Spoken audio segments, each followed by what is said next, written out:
Please please sit down please. Harish Rao గారు కూర్చోండి. అధ్యక్ష, మన పెద్దలు సాగునీటి ప్రాజెక్టులు ఆధునిక దేవాలయాలు అని చెప్పారు. ఎందుకు అంటే ప్రజలకు, సామాన్యులకు, పేదలకు, ముఖ్యంగా రైతాంగానికి దేవాలయం ఎంత పవిత్రమైనదో, మనం ఏదైనా ఆపదలో ఉంటే దేవుడిని కోరుకుంటే ఆపద నుంచి గట్టెక్కిస్తాడనే ఉద్దేశంతో కష్టాలలో, కన్నీళ్లలో, ఆకలితో, ఆత్మహత్యలతో అల్లాడుతున్న రైతాంగం కోసం సాగునీటి ప్రాజెక్టులు నిర్మించి ఎడారుగా బీటలు వారిన పొలాలను పచ్చని పైరులతో పండించాలన్న ఉద్దేశంతో సాగునీటి ప్రాజెక్టులు ఆధునిక దేవాలయాలని పెద్దలు చెప్పారు. అదేవిధంగా తెలంగాణ ప్రజలు, ఈ ప్రాంత వలసలు, ఈ ప్రాంతంలో ఉన్న పరిస్థితులను, పాలకుల యొక్క నిర్లక్ష్యాన్ని దృష్టిలో పెట్టుకొని నీళ్ల కోసం నిప్పులు చెరిగే విధంగా తెలంగాణ సమాజం అంతా కొట్లాడింది. స్పీకర్ సార్, వారు గతంలో లెజిస్లేటివ్ అఫేర్స్ మినిస్టర్గా పనిచేసినారు. ఏదైనా ప్రత్యేక అంశం ఉన్నప్పుడు స్పీకర్ గారు ఎజెండాలో లేకపోయినా స్పీకర్ గారికి సర్వ అధికారాలు ఉంటాయి. ప్రత్యేకమైన సందర్భంలో ప్రత్యేకమైన అంశాల మీద స్పీకర్ గారు అనుమతిస్తే ఏ సభ్యుడైనా మాట్లాడవచ్చు.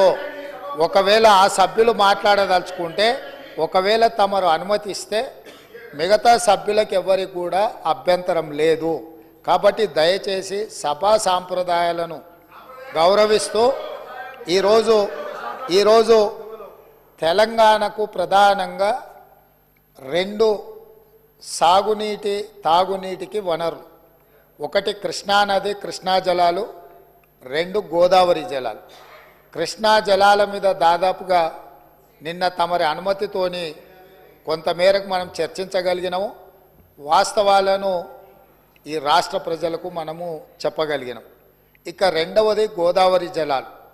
గోదావరి జలాల మీద మీకు తెలుసు, ఆనాడు తమరు మంత్రిగా ఉన్నప్పుడే డాక్టర్ వైఎస్ రాజశేఖర రెడ్డి గారు, ఆనాడు పెద్దలు దేవేందర్ గౌడ్ గారు ఆదిలాబాదు నుంచి చేవెళ్ళ వరకు పాదయాత్ర చేసి తెలంగాణ ప్రాంతాన్ని సస్యశ్యామలం చేయాలి అని అంటే ప్రాణహిత చేవెళ్ళ నిర్మించాలి అని చెప్పి వారు పాదయాత్ర చేపట్టడం జరిగింది.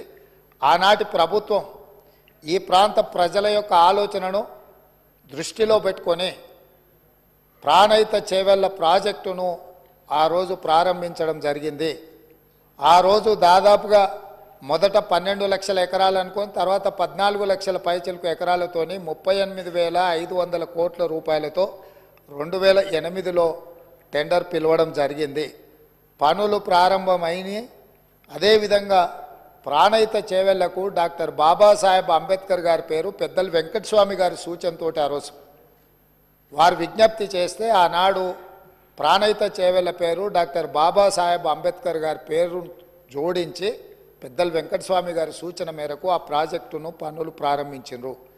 తెలంగాణ రాష్ట్రం వచ్చే వరకు ప్రాణహిత చేవెళ్ల పనులు ప్రారంభించి చేవెళ్లలో మీకు తెలుసు 1000 కోట్ల రూపాయల పనులు జరిగినాయి. ప్రభుత్వం వచ్చింత తెలంగాణ రాష్ట్రం వచ్చి ప్రభుత్వం మారినాక కొంతకాలానికి అధికారంలో ఉన్న వాళ్లకు రీడిజైనింగ్ అనే ఒక బ్రహ్మ పదార్థాన్ని కనిపెట్టారు.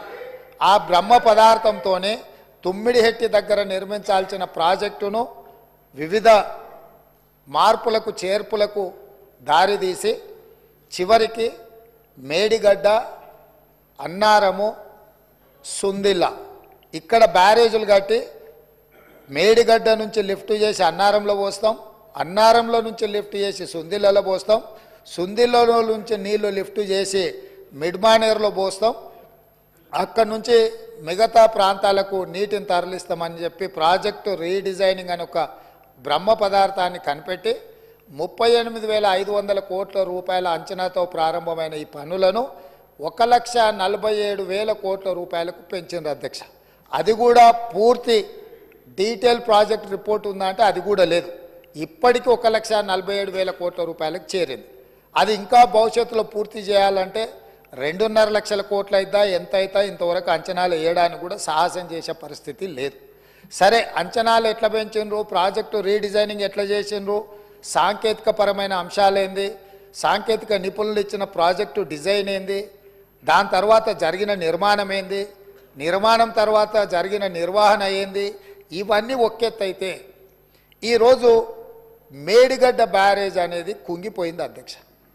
కుంగిపోయినప్పుడు గతంలో ఉన్న ప్రభుత్వం ఏం చెప్పింది, బ్యారేజ్ కింద ఇసుక కదిలింది, ఇసుక కదిలితే ప్రాజెక్టు కుంగింది అని చెప్పిండ్రు అధ్యక్ష.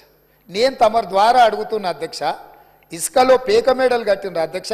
ఇసుక కదిలేటట్ల ప్రాజెక్టు బ్యారేజు కట్టి 1,000 కోట్ల రూపాయలు ఖర్చు పెట్టి ఈరోజు అది కుంగిపోయితే చుట్టూత పోలీసు పహారాలు, వాఘా బార్డర్లో కూడా అంత పోలీసు పహారాలు లేవు. అంటే భారత్ పాకిస్తాన్ సరిహద్దులో వాఘా బార్డర్ ఉంటుంది. అంటే పాకిస్తాన్లోకి వెళ్ళాలి అని అంటే అక్కడ మొత్తం శత్రు దుర్భేద్య విధంగా పహారాలు కాస్తుంటారు పోలీసులు, అక్కడ ఉండే ఆర్మీ. అంతకంటే ఈ మేడిగడ్డ ప్రాంతంలో పిట్ట కూడా ఎగరడానికి వీలు లేకుండా ఆనాటి ప్రభుత్వం ఆ కుంగిన బ్యారేజ్ను ఎవరిని చూడకుండా దాన్ని దాచిపెట్టినరు. దాంతో కేంద్ర ప్రభుత్వం దీనికి సంబంధించి ఫిర్యాదులు అందిన నేపథ్యంలో నేషనల్ డ్యామ్ సేఫ్ అథారిటీ అధికారులను పంపించి ప్రాథమికంగా ఆ ప్రాజెక్ట్ ఏం జరిగిందో చూసి ఒక నివేదిక ఇచ్చిండ్రు. ఆ కేంద్ర ప్రభుత్వం నుంచి ఇచ్చిన సాంకేతిక నిపుణులు ఇచ్చిన నివేదికను కూడా గత ప్రభుత్వం తప్పుపట్టింది.